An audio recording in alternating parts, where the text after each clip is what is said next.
जी अस्सलाम वालेकुम students, chemistry part 1 lecture number 2 हम पढ़ रहे थे इंटरमॉलिक्यूलर फोर्सेस ऑफ अट्रैक्शन। और इसमें हम जो फोर्स ऑफ अट्रैक्शन पढ़ रहे थे वो थे डाइपोल फोर्सेस पढ़ रहे थे। और इसमें हम डिस्कस कर रहे थे factors affecting the strength of dipole forces. मैंने आपको कहा था दो फैक्टर्स हैं which affect the strength of dipole forces. एक है electronegativity difference between the bonded atoms और दूसरा है डिस्टेंस बिटवीन द मॉलिक्यूल्स के दरमियान जो डिस्टेंस है। देखें, जो इलेक्ट्रोनेगेटिविटी डिफरेंस है, जितना दो एटम्स के दरमियान इलेक्ट्रोनेगेटिविटी का डिफरेंस ज्यादा होगा उतना पार्शियल पॉजिटिव और नेगेटिव चार्जेस ज्यादा होंगे। पार्शियल पॉजिटिव चार्जेस ज्यादा होंगे नेगेटिव, तो स्ट्रेंथ ऑफ डाइपोल फोर्सेस ज्यादा होंगे।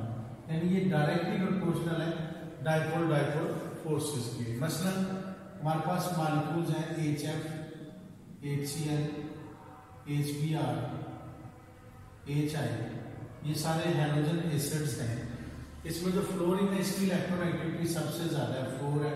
हाइड्रोजन सब में 2.1 है और क्लोरीन की इलेक्ट्रोनेगेटिविटी जो है ना ये है तकरीबन 3 है, इसकी 2.56 के करीब और इसकी 2.2 के करीब है। तो अब देखिए सबसे ज्यादा डिफरेंस ऑफ इलेक्ट्रोनेगेटिविटी जो है वो किसमें है, HF में है। तो इसका मतलब है इसके ऊपर पार्शियल नेगेटिव और पार्शियल पॉजिटिव चार्ज जो है मैग्नीट्यूड वो सबसे ज्यादा है। ये जो HCl है ये क्या है, ये इसके ऊपर पार्शियल नेगेटिव और पार्शियल पॉजिटिव चार्ज कम है, इसके ऊपर और कम है और इसमें और ज्यादा कम है। तो सबसे ज्यादा जो स्ट्रॉन्ग डाइपोल फोर्स है वो किसमें है, वो HF में है, क्योंकि ज्यादा पॉजिटिव नेगेटिव चार्ज है, ज्यादा strong electrostatic force of attraction होगी। और इसी वजह से इसके जो मेल्टिंग पॉइंट्स हैं और जो बॉइलिंग पॉइंट वगैरह हैं वो HF के ज्यादा होंगे एज कम्पेयर टू HI के मेल्टिंग बॉइलिंग पॉइंट क्या होंगे, लेस होंगे। इसी तरह से दूसरा जो फैक्टर इसमें आता है वो है डिस्टेंस मॉलिक्यूल्स के दरमियान जो डिस्टेंस है ये कैसे इफेक्ट करता है। देखें, अगर डिस्टेंस मॉलिक्यूल्स के दरमियान ज्यादा हो, डिस्टेंस अगर कम है और यहाँ पे डिस्टेंस मॉलिक्यूल में बढ़ता जा रहा है, तो आपके ख्याल में क्या होना चाहिए। देखिए, जितना डिस्टेंस कम होगा स्ट्रेंथ ऑफ डाइपोल फोर्सेस ज्यादा होंगी। जो डिस्टेंस बढ़ता जाएगा मॉलिक्यूल्स के दरमियान, जो स्ट्रेंथ ऑफ डाइपोल फोर्सेस है वो कम होता जाएगा।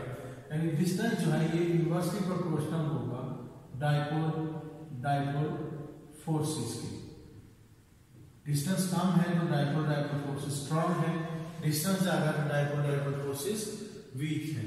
फॉर एग्जांपल आपके पास HCl मॉलिक्यूल है, सॉलिड स्टेट है, HCl लिक्विड स्टेट है और HCl गैसियस स्टेट है। अब आपसे पूछा जाए कि HCl ही है ये, जैसे वाटर है, वाटर सॉलिड फॉर्म में भी होता है, लिक्विड फॉर्म में भी और गैसियस फॉर्म में भी होता है। तो HCl जो सॉलिड फॉर्म में है इसकी जो अगर आप से पूछा जाए कि किस में जो है ना है सारे HCl, लेकिन किसमें डाइपोल फोर्स स्ट्रॉन्ग है, सॉलिड स्टेट में ज्यादा स्ट्रॉन्ग होगी क्योंकि इसके मॉलिक्यूल्स करीब होंगे तो as a result strong force of attraction होगी। लिक्विड स्टेट में जो मॉलिक्यूल्स हैं यही मॉलिक्यूल थोड़े से फासले पर होंगे। जब थोड़े से फासले पर होंगे तो इनमें जो इंटरमॉलिक्यूलर फोर्सेस है वो कंपैरेटिवली थोड़ी वीक होंगी। और गैसियस स्टेट में मॉलिक्यूल्स बिल्कुल बहुत फासले पर होते हैं, there are no forces of attraction among the molecules of the gas. तो HCl सॉलिड जो है इसकी अपना डाइपोल फोर्सेस स्ट्रॉन्गर है, ग्रेटर है देन HCl लिक्विड। और HCl लिक्विड स्टेट के जो है ये गैसियस स्टेट से ज्यादा होता है। यानी गैसेस में डाइपोल फोर्सेस कम है, सॉलिड में डाइपोल फोर्स ज्यादा है, उनके डिस्टेंस जो है ना वो इसमें कम है, इसमें ज्यादा है और इसमें गैसियस स्टेट में सबसे ज्यादा डिस्टेंस है। ठीक है, तो ये दो फैक्टर्स थे जो कि इफेक्ट करते हैं डाइपोल फोर्सेस को।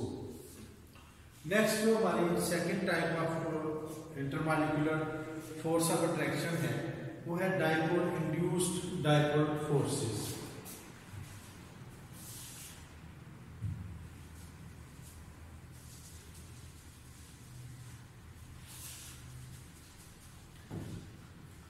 सेकेंड टाइप जो है वो है डाइपोल इंड्यूस्ड डाइपोल फोर्सेस। ये क्या होता है? देखिए इसमें नाम से ज़ाहिर है, एक डाइपोल है और एक इंड्यूस्ड डाइपोल है। डाइपोल जो है ये परमानेंटली पोलर मॉलिक्यूल में प्रोड्यूस होता है, एक पोलर मॉलिक्यूल होगा हमारे पास, और जो इंड्यूस्ड डाइपोल है ये किसमें होता है? ये नॉन पोलर जो मॉलिक्यूल है उसमें ये प्रोड्यूस होता है। तो डाइपोल इंड्यूस्ड डाइपोल फोर्सेस जो है they are present in polar and non polar molecules. Polar और नॉन पोलर मॉलिक्यूल के दरमियान जो फोर्स ऑफ अट्रैक्शन है उसको हम क्या कहेंगे? डाइपोल इंड्यूस्ड डाइपोल फोर्सेस कहेंगे। इन फोर्सेस का दूसरा नाम है Debye forces. Debye forces, Debye forces भी कहते हैं। अब सवाल ये पैदा होता है कि देखिए एक हमारे पास एक मॉलिक्यूल है जो कि पोलर है, परमानेंटली पोलर है।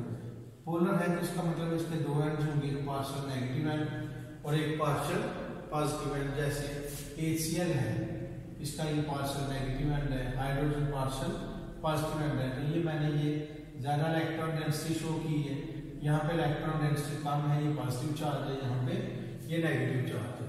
यानी ये हमारे पास एक परमानेंटली पोलर मॉलिक्यूल है।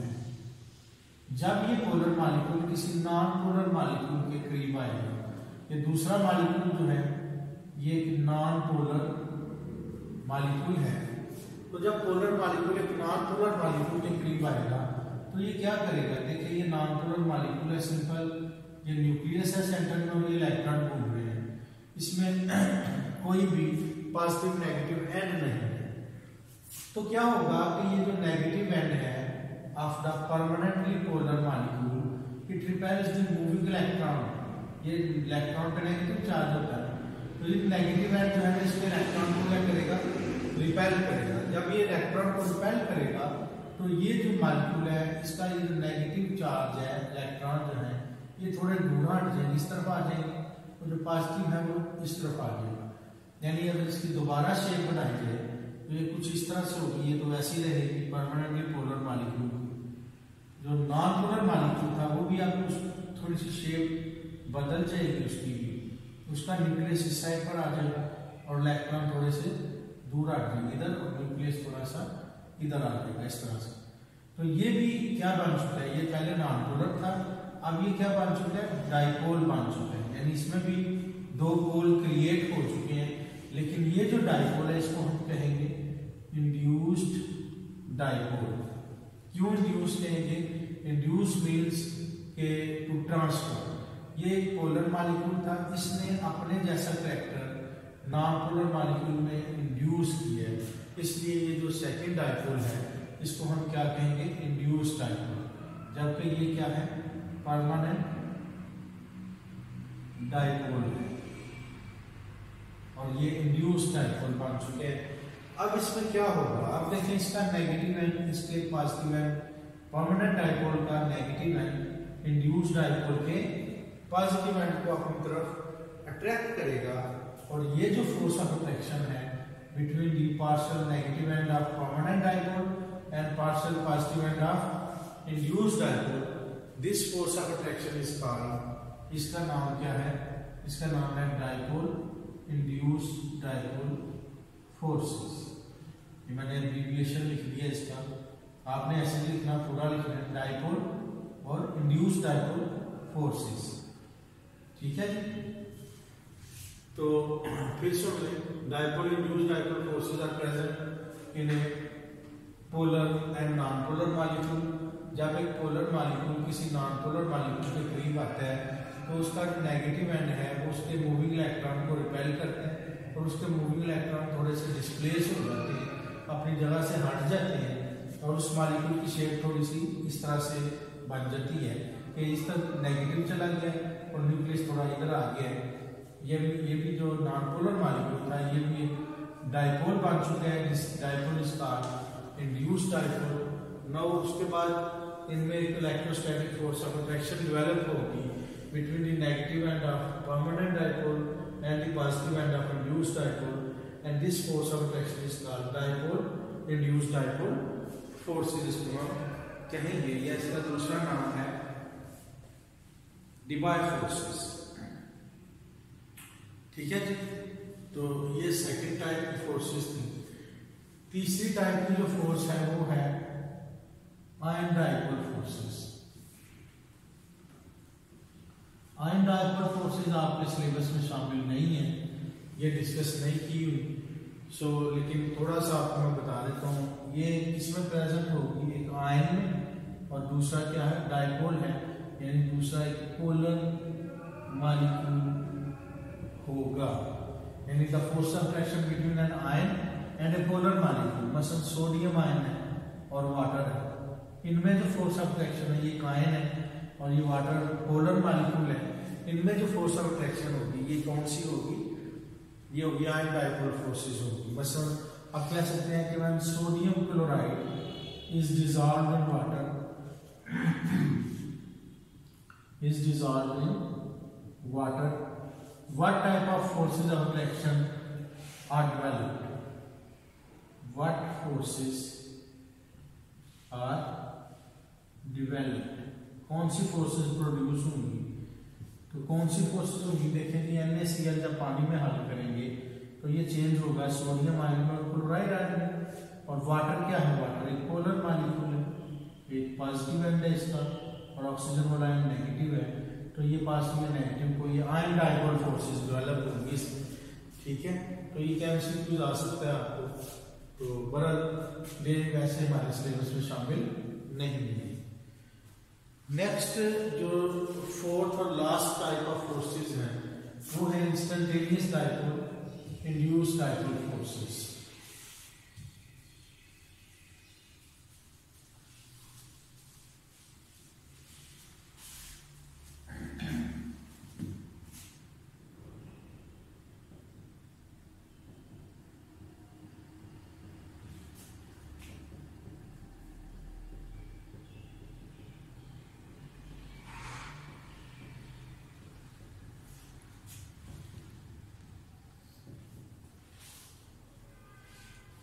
Instantaneous dipole induced dipole forces, इन फोर्सेस को लंदन डिस्पर्शन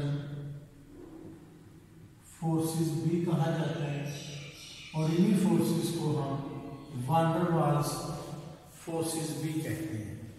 ठीक है, ये फोर्सेस का नाम क्या है, instantaneous dipole induced dipole forces या लंदन डिस्पर्शन फोर्सेस।